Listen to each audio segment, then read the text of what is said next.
이 시간 예배를 드리는 모든 성도님들에게 교회가 되든 또 가정이 되든 하나님의 위로와 평안이 넘치시기를 바랍니다. 정신과 의사 가운데 문요한이라는 사람이 있는데요. 그 사람의 쓴 책 가운데 굿바이 게으름이라는 책에 보면 그 게으름에 대한 10가지 질문들이 나옵니다. 그래서 자신의 상태를 좀 표현한다고 생각하면 한번 체크해 보시면 좋겠는데요. 첫째가 뭐냐면 지난 6개월 동안에 게으름에서 벗어나야 한다는 생각을 반복하고 있다. 둘째, 넌 너무 게을러라는 지적을 종종 받고 있다.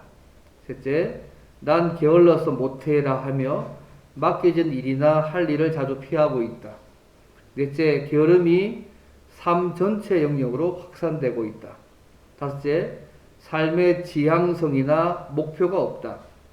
여섯째, 즉각적인 쾌락을 주는 대상, 술이나 게임이나 쇼핑이나 약물 등에 점차 중독되어 가고 있다. 일곱 번째, 남 무능하기 때문에 실패할 수밖에 없다. 여덟째, 게으름에서 벗어나는 시도가 번번이 실패했다. 아홉 번째, 대인관계를 피하고 점차 혼자 있는 시간이 많아지고 있다. 열 번째, 내 인생은 더 이상 희망이 없다.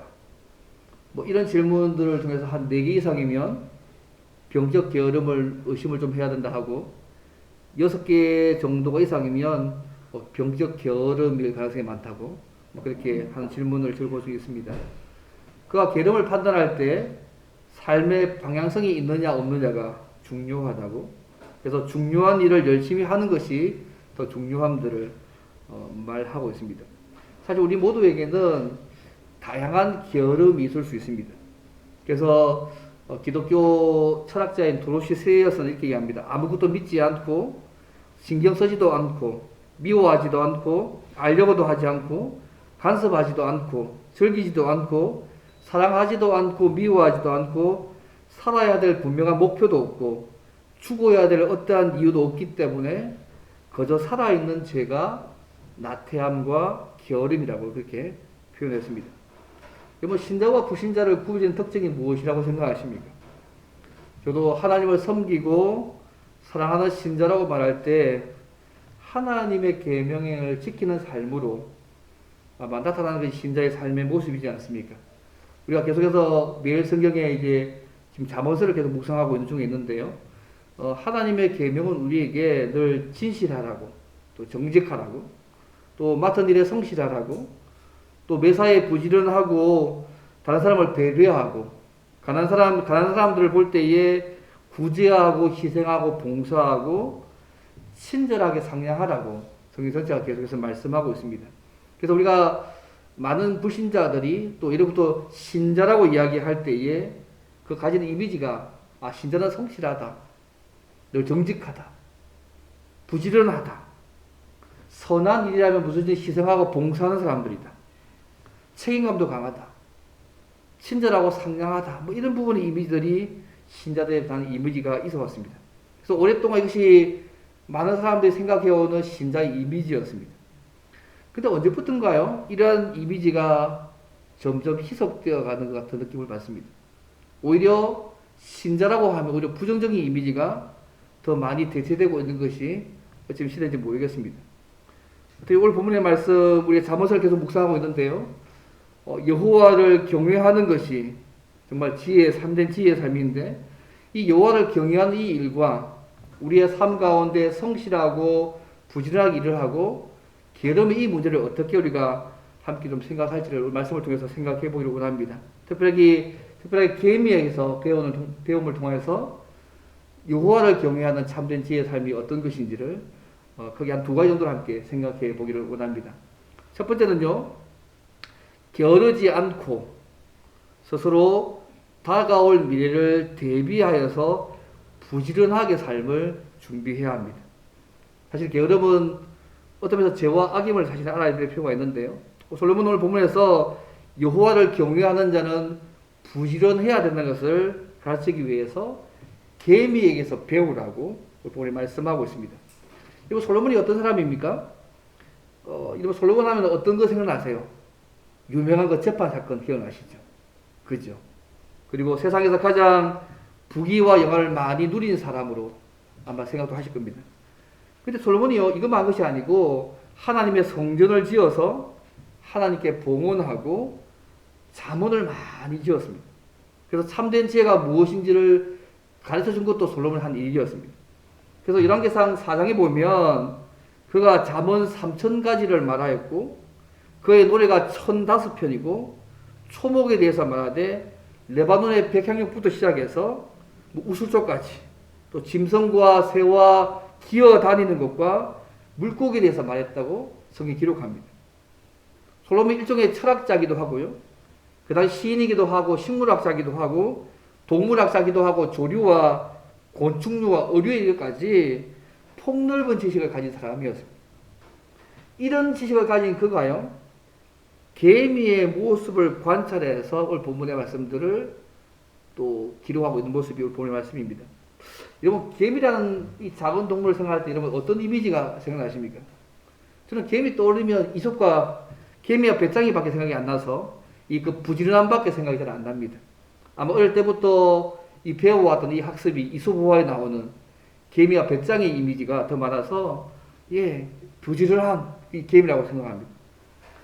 사실 이 이솝호화가요, 주전 6세기에 이솝이라는 사람에 의해서 쓰여졌는데 오늘 본문의 잠언은요, 주전 10세기에 쓰여졌습니다.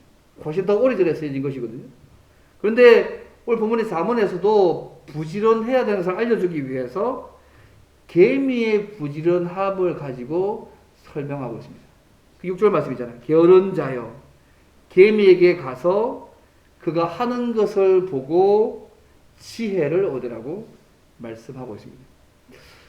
예전에 본 그 개미란 소설 여러분 읽어보신 기억나세요? 그 베르나르 베르테가 쓴 그 개미란 소설 읽어보셨어요? 네, 죄송합니다.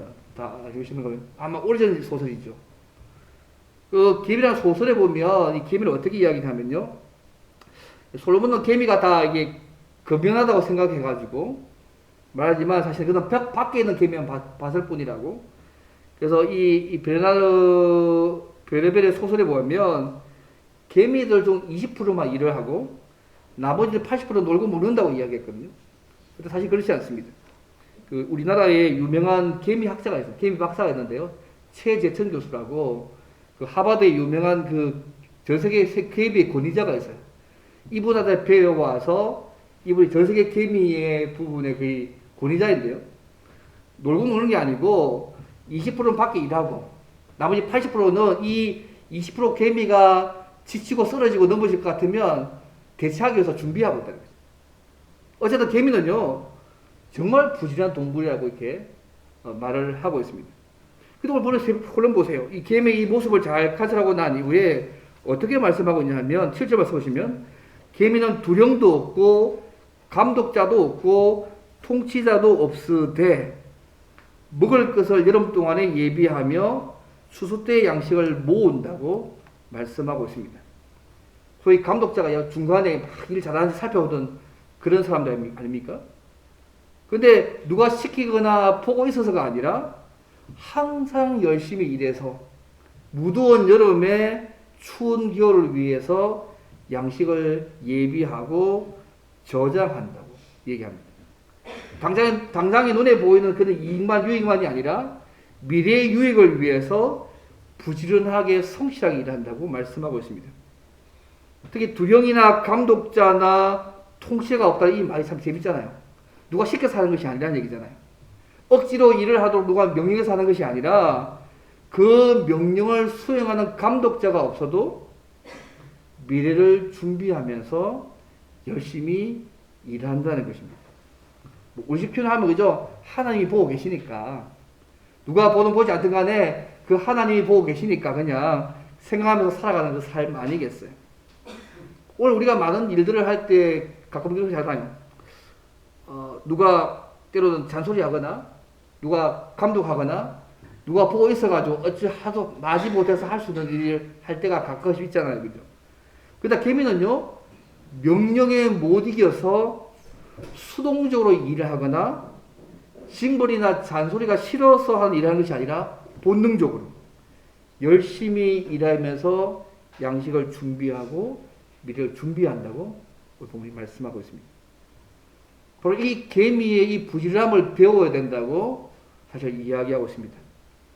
이 솔로몬이 이 계미를 또 관찰하면서 이 계미의 생태를 통하여서 어떤 사람을 자꾸 이렇게 말하고 있겠습니까? 6절 보시면 게으른 자요. 9절 말씀에 게으른 자요. 지금 계미에게서 지혜를 배우라고 얘기하면서 솔로몬이 겨냥하고 있는 사람은 누구냐면 게으른 자를 겨냥해서 이 이야기를 하고 있음들을 주게 볼 필요가 있습니다. 개미는 본능적으로요, 먹이가 오직 여름철만 있기 때문에 겨울에는 먹이를 구할 수 없다는 것을 잘 알고 있습니다. 그래서 미래를 대비해서 열심히 일을 합니다. 본능적으로 일할 수 없는 겨울이 온다는 것을 알고 있기 때문에 잠언 30장에는 이렇게 표현합니다. 여름에 준비하는 개미라고 잠을 표현하고 있습니다. 근데 여러분, 개미가 이 정도 알면 소위 하나님의 형상으로 지음받은, 소위 세상의 만물의 영장이라고 말하고 있는 사람이 이걸 잘 모를까요? 사람도 일해야 할 때가 있고 언젠가 일을 할 수 없을 때가 있다는 사실을 우리가 잘 알고 있지 않습니까? 일해야 할 때도 있고 언젠가 또 쉬어야 할 때가 있다는 사실을 우리가 잘 알고 있습니다. 만구천년 계속 일할 수 없는 것도 알고 있지 않습니까? 그럼에도 불구하고 미래를 대비하지 못하는 이유가 무엇일까요? 오늘 본문은요, 게으름 때문이라고 말씀하고 있습니다. 이번 게으른 자는요, 항상 미래가 있을 것이라고 생각합니다. 그래서 내일 하면서 삶을 살아갑니다. 그래서 내일 하면서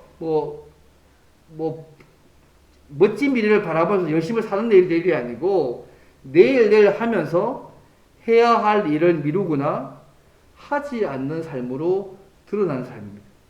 그래서 결코 내일이 없습니다. 게으른 자의 특성은 뭐냐면 미래를 보지 못합니다.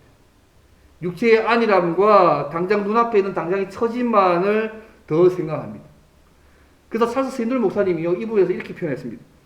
우리 마음에 찾아와서 삶에 대한 건전한 의욕과 열정을 앗아가는 전문적인 도덕이 있는데 그 도덕의 이름이 바로 내일로 미루기라고. 내일로 미루기의 그 삶이 우리의 삶의 의욕과 열정을 앗아가는 주된 범위라고 표현했습니다. 재미있는 표현이잖아요. 이 일 자체를 귀찮게 여기기 때문에 미루는 게으른 그 태도가 삶에 꼭 필요한 열정을 쉽게 만들고 결국 사람이 누릴 수 있는 행복을 앗아간다고 말하고 있는 것입니다. 이런 말 들어보셨어요? 한때 인터넷상에서 유행했던 기차니즘. 기차니즘 들어보셨죠? 어떤 일에 대해서 행동하기를 꺼려하거나 귀찮게 여기는 삶의 양태를 기차니즘이잖아요. 그래서 악덕의 게으름의 또 다른 표현이지 않습니까? 건강치 못한 젊은이의 삶을 표현할 때 기차니즘 이게 있거든요. 기차니즘과 비슷한 또 다른 단어가 있습니다. 니트족이라고 들어보셨어요? 니트족. 성리야, 니트족 들어봤어? 미안하다. 이 니트족은요, 아무 일도 하지 않고 그냥 쉬는 사람은 니트족입니다.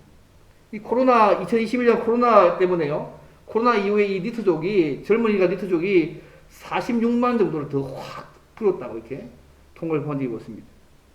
어쨌든 게으른 자는요, 항상 미래가 있을 거라고 생각하고 내일 하면서 마땅히 해야 할 일을 하지 않는 모습을 가지고 있습니다. 또 게으른 자의 또 특성이 뭐냐면 오늘 본문에 나오는데요, 조금만 하면서 잠을 많이 잔다는 것입니다. 여러분 9절과 10절 말씀 보십시오. 게으른 자여, 내가 어느 때까지 누워 있겠느냐? 내가 어느 때에 잠이 깨어 일어나겠느냐? 좀 더 자자, 좀 더 졸자, 손을 모으고 좀 더 누워 있자. 조금만 하면서 잠을 많이 자는 것이 또 게으른 자의 특성입니다. 혹시 여러분 이 구절 보시면 눈에 그려지는 사람이 혹시 계십니까?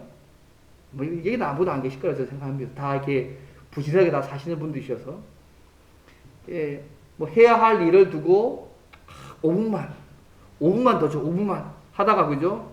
결국은 5분이 넘어서서 뭐 한두 시간 더 자기도 하고 심지어 100번 이상 잠을 더 잘 수도 있고요. 여러분 되도록이면요, 반드시 잠을 자야 될 시간을 제외하고는 눕지 않으실 필요가 있을 것 같습니다. 누우면 일어나기 싫습니다. 저도 살이 찌니까 만만치 않던데요. 일단 자면 좀 더 자고 싶습니다. 잠을 자도 끝이 없는 것 같습니다. 계속해서.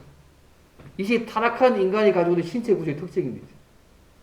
자면 덜 자고 싶은데 그게 아니고 자면 더 자고 싶습니다. 더 일하기 싫습니다. 그래서 런던의 어떤 대학에서 연구팀에서요, 이 잠에 대해서 한번 연구한 적이 있었는데, 적어도 하루의 수면 시간은 7시간이 가장 적당하다.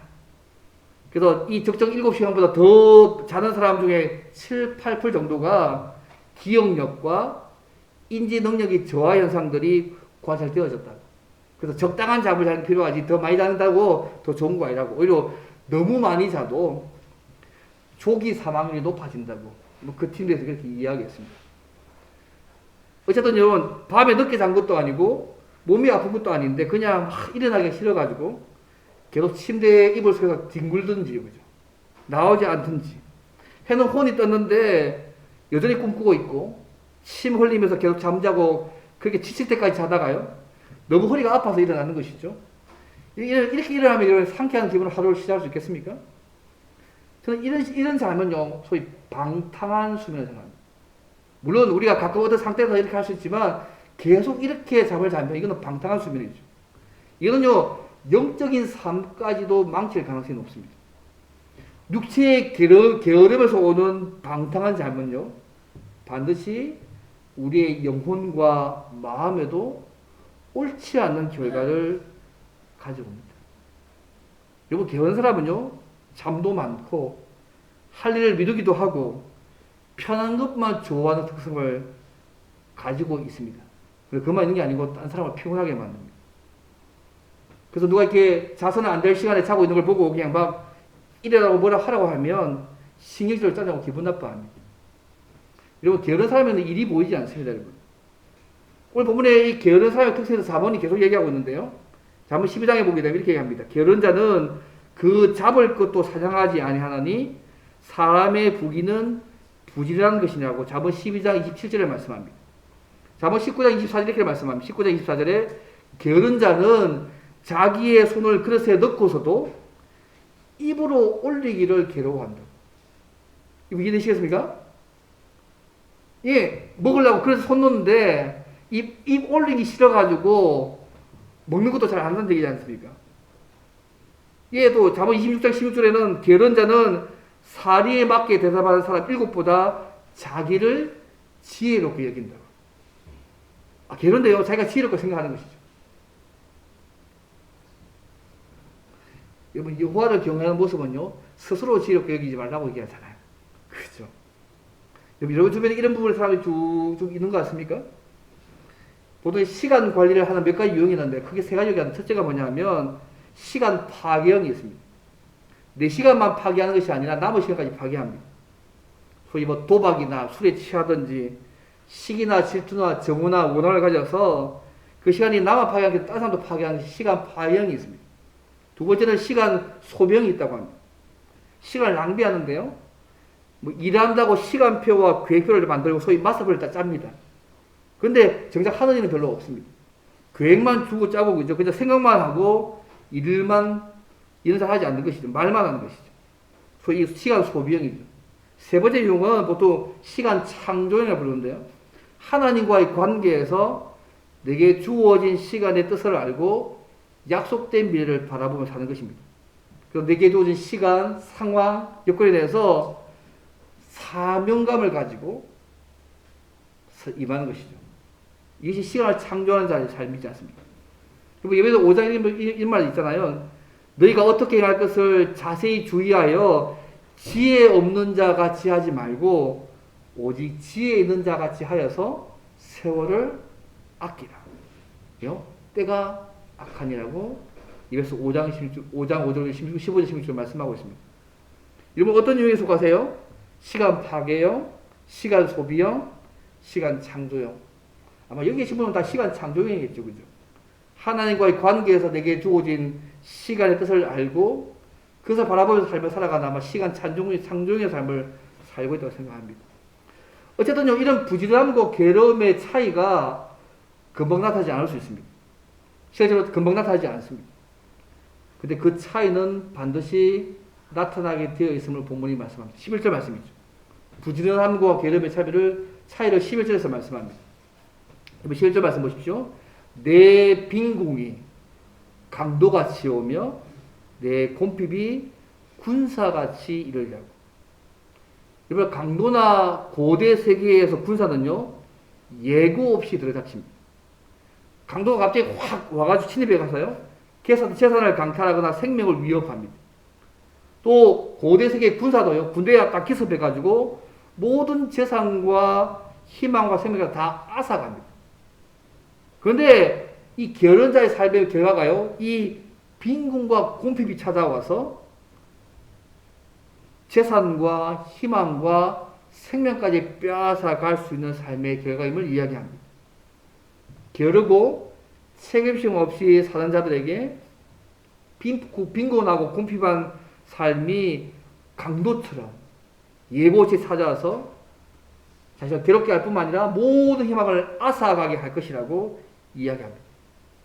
그래서요, 개미처럼 다가올 미래를 대비해서 부지런하게 삶을 준비해야 된다고 오늘 본문이 말씀하고 있습니다. 누가 시키지 않아도, 보는 사람이 없어도 알아서 자기 일에 부지런해야 한다는 것입니다.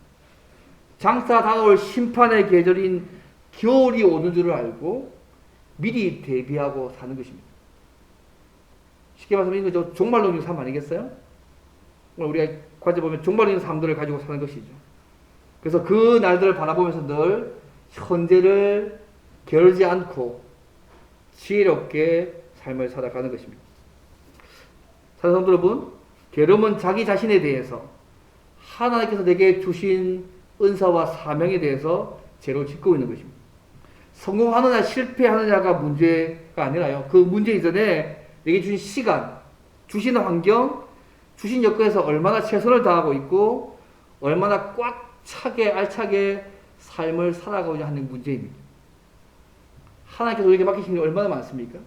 시간부터 시작해서 기회부터 시작해서 능력, 일 모든 것들을 다 맡겼는데요, 주님 앞에 설 날을 생각하면서 그것을 미루지 말고 게으르지 말고 못 본 채 하지 말고 부지런하게 잘 감당하는 저 여러분이 되면 좋겠습니다. 오늘 말씀에서 계명에서 배우라고, 부지런해서 미래를 대비하는 지혜를 배우라고 오늘 본문이 말씀하고 있습니다. 부지런하지 않으면 강도처럼 빈궁이 찾아와서 우리의 모든 희망과 삶 전체를 흔들어 놓거나 앗아갈 수 있음을 오늘 본문이 말씀하고 있습니다. 그리고 우리가 주님 앞에 설 날을 생각하면서요, 부지런하며 열심을 내며 살아가면 좋겠습니다. 이 첫 번째입니다. 근데 이것이 전부다가 아닙니다. 부지런한데요, 게으를 수 있습니다. 그게 두 번째 내용입니다. 여호와를 경외하는 일에도 부지런해야 하는 게 두 번째입니다.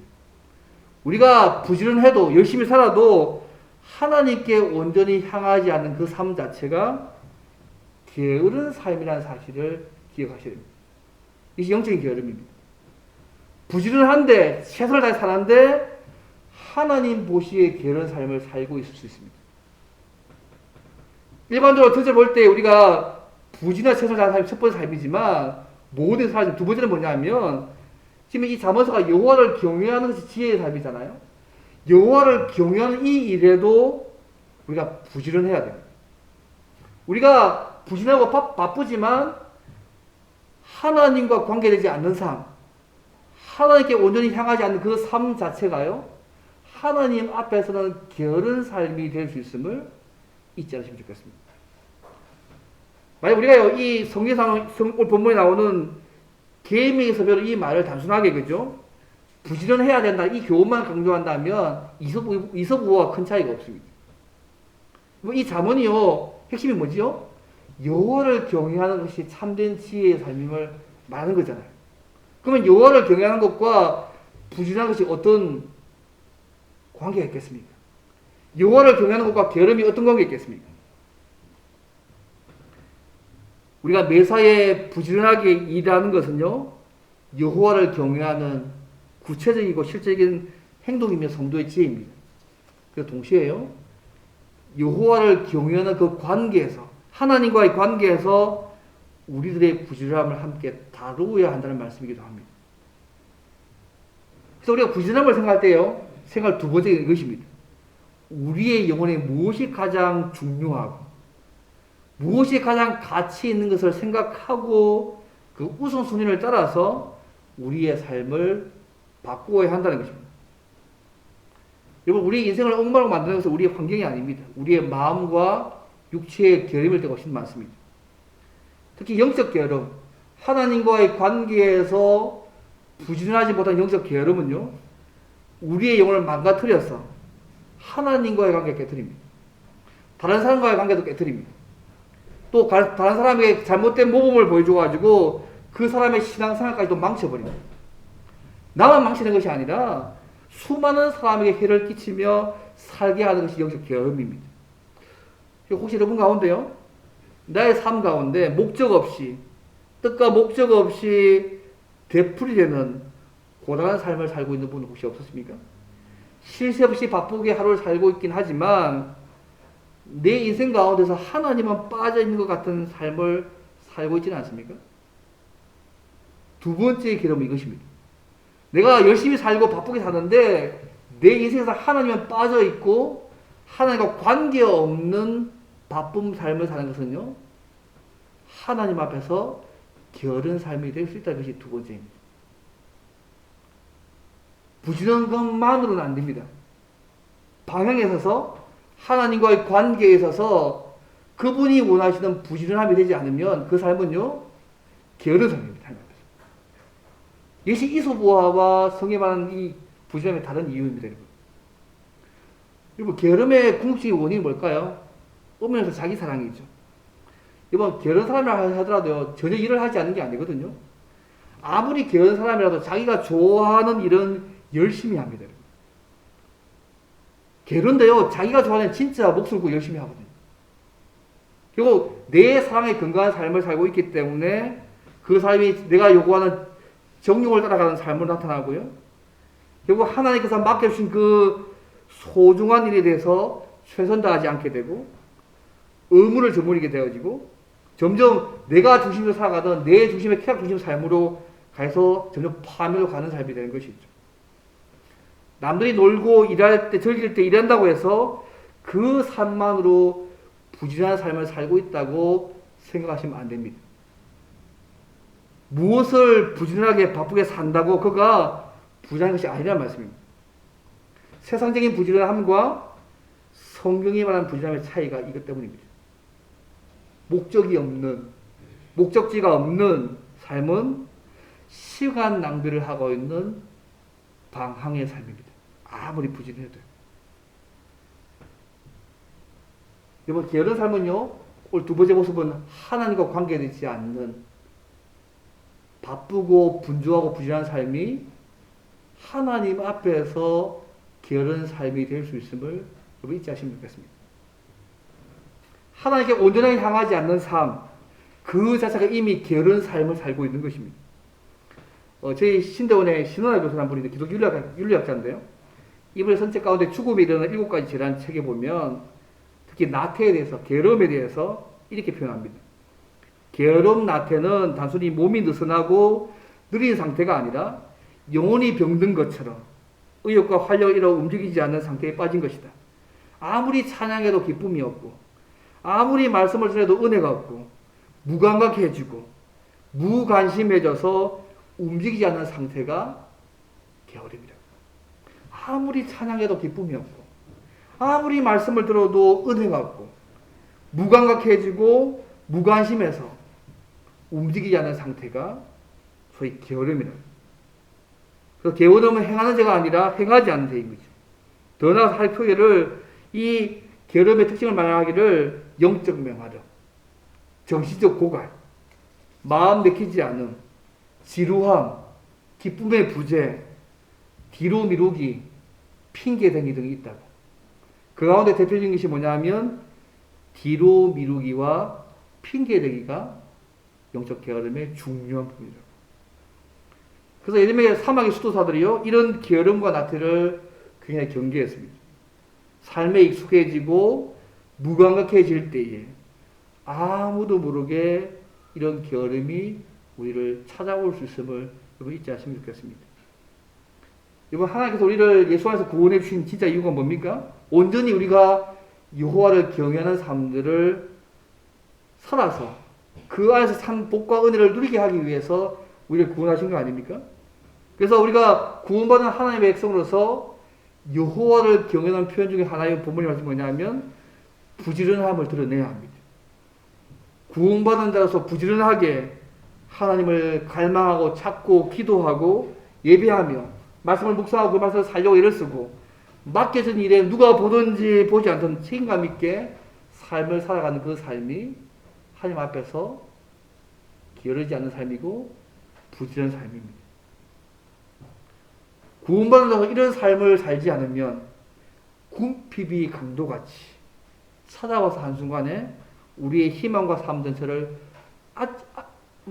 빠삭할 수 있다고 오늘 본문이 말씀하고 있습니다. 저는 C.S. 루이스가 쓴 스쿨테이프의 편지에 보면 이 삼촌 마귀가 그죠? 조카 마귀에게 설명하죠. 어떻게 하면 예수 믿는 사람을 물들일까? 그 중에 말 가운데 저는 이 말이 제일 재밌습니다. 너무 깊이 빠지지는 말고란 단어를 사용해야 합니다. 사랑하는 조카야, 절대 예수 믿는 사람들이 예수 못 믿게 막으면 큰일 난다. 못 믿게 하면 오히려 그들은 더 악착같이 믿기 때문에 못 믿게 하지는 말고 다만 이렇게 해라. 교회는 다니라고. 얼마든지 예수 믿으라고. 그러나 절대 너무 깊이 빠지는 말라고. 말씀의 은혜는 받게 해라. 그렇지만 오늘 하지 말고 내일 하게 해라. 저는 재밌는 표현인 것 같아요. 이 가짜의 소설이긴 하지만 얼마나 소름돋는 얘기 아니겠습니까? 그죠? 적당히 예수 믿는 거. 주께서 은혜 받은 그 일들을 내로 미루게 하는 일. 그것이 사탄의 기쁨이고, 그죠? 미지근한 신앙인들에게 지옥에서 여기는 가장 좋은 구경거리라고 재밌게 표현하고 있더라고요. 미지근한 신앙이야말로 또 주시는 은혜를 받지만 순종하지 않는 그 삶이야말로 그 게으른 신앙이야말로 마귀가 가장 좋아하는 것이고 우리의 신앙 성장을 만한 최대의 적입니다. 절대 게으르지 말고 절대 영적인 게으름, 신앙의 나태함과 안에 빠지지 않도록 주를 그릴 필요가 있습니다. 여러분, 미지근함의 반대말이 뭡니까? 열정이잖아요. 게으름의 반대말이 부지런함 아닙니까? 충성 아닙니까? 그래서 로마 12장 이렇게 말씀하잖아요. 부지런하여 게으르지 말고 열심을 품고 주를 섬기라고 말씀합니다. 그리고 두 번째 게으름을 좀 기억하면 좋겠습니다. 아무리 바쁘고 정신없이 살아도 하나님과 관계없는 바쁨의 삶은 하나님 앞에서 게으른 삶으로 평가될 수 있음을 잊지 않으시면 좋겠습니다. 마태복음 25장은 달란트 비유처럼요. 주님 앞에 설 때에 악하고 게으른 종아 나는 심지 않은 데서 거두고 해치지 않은 데서 모은 줄을 내가 알았느냐? 이런 책만 들어서는 안 될 거 아니겠습니까? 오히려 잘했다. 착하고 충성된 종아. 내가 작은 일에 충성했으니까 내가 많은 것을 내게 맡긴다는 그런 칭찬을 듣는 사람들을 서야 안 되겠습니까? 말씀을 뵙겠습니다. 사랑하는 성도 여러분, 주님 앞에 설 때 어떤 사람으로 평가되기를 원하십니까? 여러분, 여호와를 경외하는 그 일을 참된 지혜라고 생각하십니까? 그렇다면 그 삶 가운데 하나가 뭐냐면 부지런하게 부지런하게 살고 그 부지런함이 우리의 삶 가운데 훈련되어지게 몸에 배이도록 만들어가는 일입니다. 동시에 우리의 삶을 하나님과의 그 관계에서 그분께서 우리에게 제시하는 그 삶을 위해서 내 시간 또 내 모든 걸 다 들여서 그 앞에 부지런한 삶을 살아가시면 좋겠습니다. 하나님과 관계없는 부지런함은 성경이 보는 관점에서는 게으른 삶을 살고 있는 것입니다. 혹시 하나님 보시는 관점에서 내가 게으른 삶을 살고 있는 것은 아닌지를 돌아보실 필요가 있습니다. 하나님과의 관계에서 그분이 제시하는 삶을 위해서 우리의 시간과 물질과 재능을 다 온전히 사용하는 부지런함을 보며 살아가기를 바랍니다. 그러면 하나님이 우리의 삶을 축복하시고 인도하시는 것을 우리의 삶 가운데 경험하게 될 것입니다. 사랑하는 여러분, 모든 일에 부지런하시고 하나님과의 관계에서도 이 부지런함들을 사용하시려고 합니다. 그러면 우리의 삶을 축복하시고 인도하시는 하나님의 은혜를 날마다 우리의 삶 가운데 풍성히 누리게 될 것입니다. 이 은혜를 날마다 누리는 저와 여러분 되기를 주의 이름으로 바랍니다. 오늘 말씀을 기도하면 좋겠습니다. 하나님, 우리에게 예수 믿게 하시고 우리가 처한 주신 가족, 일, 환경 주심을 감사합니다. 맡은 일에